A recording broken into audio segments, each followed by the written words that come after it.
উপরে উঠতে গেলে সবসময় নিচে এবং উপরে দুই দিকে তাকাতে হবে। নিচে তাকাতে হবে এইভাবে যে আমি যেখানে আছি আলহামদুলিল্লাহ অনেক ভালো আছি, আর উপরে আপনাকে তাকাতে হবে এইভাবে যে আমাকে নিজের অবস্থান থেকে বাইরে যেতে হবে। আমার দেশে যদি ল্যাম্বরগিনি চালানোর চিন্তা থাকে, আমার রাস্তাটাকে ল্যাম্বরগিনি চালানোর উপযুক্ত করতে হবে। আমি দুবাইতে গিয়ে ল্যাম্বরগিনি ঠিকই চলতেছি, আমার দেশে কি ল্যাম্বরগিনি আসবে না? আমি আশা করি না। অবশ্যই সিলেটের রাস্তায় চলুক আমি আশা করি না। হ্যাঁ, তো এটা হচ্ছে আমার চিন্তা ভাবনা করতে হবে। কিন্তু আমি যদি চিন্তা করি দৌড় আমার তো 100 সিসি মোটরসাইকেলই চালাইতে পারি না, 3000 সিসি আপনার বাইক কিভাবে নিয়ে আসবো? তো চিন্তা ভাবনাটাকে এইভাবে আগাতে পারলে দেখা যাবে যে আমরা আসলে উপরে উঠতে পারবো। হালাল ইনকাম, হালাল ইনকামটা কিন্তু আমার জন্য অনেক জরুরি। হালাল ইনকাম, আমাদের ইনকাম হচ্ছে আমরা টাকা পয়সা বানাচ্ছি, গাড়ি বাড়ি সব কিছু করছি, যেটা বললাম যে রিলস দেখে আমাদের ভেতরে একটা ফ্রাস্ট্রেশন চলে আসে, এত টাকা কামায় এত টাকা কামায়, কেমনে নাচে? কারণ সে নাচতেছে, তার 95% ইনকামই হচ্ছে ভালো না, যেটা আমরা আপনার যেটা হচ্ছে ভালো না বলতে কি, যেটা হচ্ছে হালাল না, আমি বলবো হালাল না। কারণ আপনি যদি আপনার দেহ প্রদর্শন করে একটা টাকা নিয়ে আসছেন, একসাথে 10টা ছেলে লোলুপ দৃষ্টিতে আপনার দিকে তাকাচ্ছে, ইনকামটা তো ঠিক হচ্ছে না। ওকে, আপনি বেটিং সাইটের প্রমোশন দিচ্ছেন, বেটিং সাইট তো আল্লাহ প্রথমেই বলেছেন এই বিষয়গুলো তোমার ইসলামিক ধর্মের হালাল, অন্যান্য ধর্ম কি করছে সেটা তার বিষয়, আমার ধর্ম নিয়ে আমি বলছি।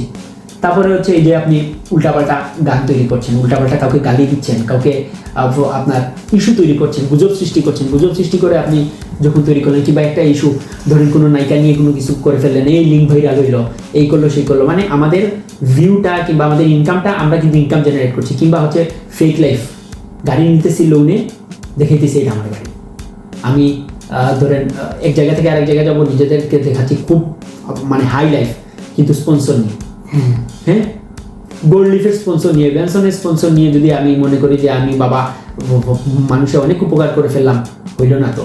মানুষের মাধ্যমে ক্রাউড ফান্ডিং এর মাধ্যমে 1000 টাকা উঠলো, সেখানে আমি 300 টাকা খরচ করে 700 টাকা নিজের মনে করে এই 700 টাকা দিয়ে উড়াইলাম, তাহলে তো এটা তো ইনকামটা হবে অ্যাকচুয়ালি আপনি যেভাবে নিজের শ্রম দিয়ে একটা এমন একটা সুন্দর একটা কন্টেন্ট তৈরি করলেন, যেটাতে মানুষের জন্য আসলেই কাজে আসছে, যেখানে কোনো অশালীনতা নাই, কোনো ধরনের ফেম সিকিং নাই, কোনো ধরনের ক্লিক বেট নেই, কোনো ধরনের কোনো কিছু নেই, অশ্লীলতা নেই, এবং 100% ইনকাম। হালাল ইনকামে টাকা পয়সা কম হয়, কিন্তু হালাল ইনকামের মাধ্যমেও আপনি কিন্তু টাকা পয়সা বানাতে পারবেন, বাড়ি গাড়ি তৈরি করা যায়, একটু কষ্ট হয়, এটাই হচ্ছে একটু কষ্ট হয়।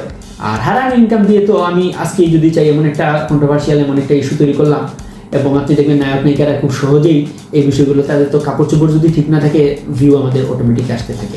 তো সেই ক্ষেত্রে ইনকামটা জরুরি, যে আপনি হালাল করছেন কিনা হারাম করছেন। আর সংসারের কন্ট্রিবিউশনে খাবার দাবারেও আপনার কিন্তু একটা রহমত থাকে। হারাম ইনকাম হারামের পথেই যায়, এটা জিনিস লক্ষ্য করবেন যে হালাল ইনকাম কিন্তু হালালের পথে আসে, আর হারাম ইনকাম আপনার হারামের পথেই যায়। এই দেখা যাবে আপনি বাড়ি গিয়ে উড়িয়ে দিচ্ছেন, বন্ধু বান্ধবের পেছনে খরচ করে ফেলছেন, যে টাকা আসলো সে টাকা কিন্তু আপনার হাতে থাকবে না, বা আপনি নিজেও দিন শেষে মানে শান্তির ঘুম ঘুমাতে পারবেন না। আপনার কি মনে হয়? ইনকাম করি, দেখা যায় দিন শেষে ওই টাকা কোন দিকে যাচ্ছে বা কোন দিকে খরচ করতেছি সেটা হিসাব নেই আমাদের কাছে, মানে হিসাব মিলাতে পারছি না। এত টাকা ইনকাম করলাম, এত টাকা আমি মানে ইনকাম করে আনতেছি, কিন্তু টাকাগুলো কই যাচ্ছে, কোথায় যাচ্ছে, কোনো হিসাব নেই। জিনিসে ভালো কোনো কিছু করতেও পারতেছি না, হারাম পথে আনলাম, হারাম পথে চলে যাচ্ছে। এই জন্য যারা ঘাম জড়িয়ে পরিশ্রম করে টাকা ইনকাম করে, এটার মধ্যে আল্লাহ একটা রহমত থাকে, বিশেষ করে ওই টাকা দিয়ে ভালো কিছু করতে পারে, আর যা করে সেটাতে শান্তি পায়। এবার জানাচ্ছি রিহান ভাইকে আপনি এত সুন্দর করে টপিকগুলো তুলে ধরার জন্য। বিশেষ করে আবারও দেখা হবে আপনাদের সাথে অন্য কোনো পর্বে। এতক্ষণ সাথে থাকার জন্য ধন্যবাদ। আসসালামু আলাইকুম।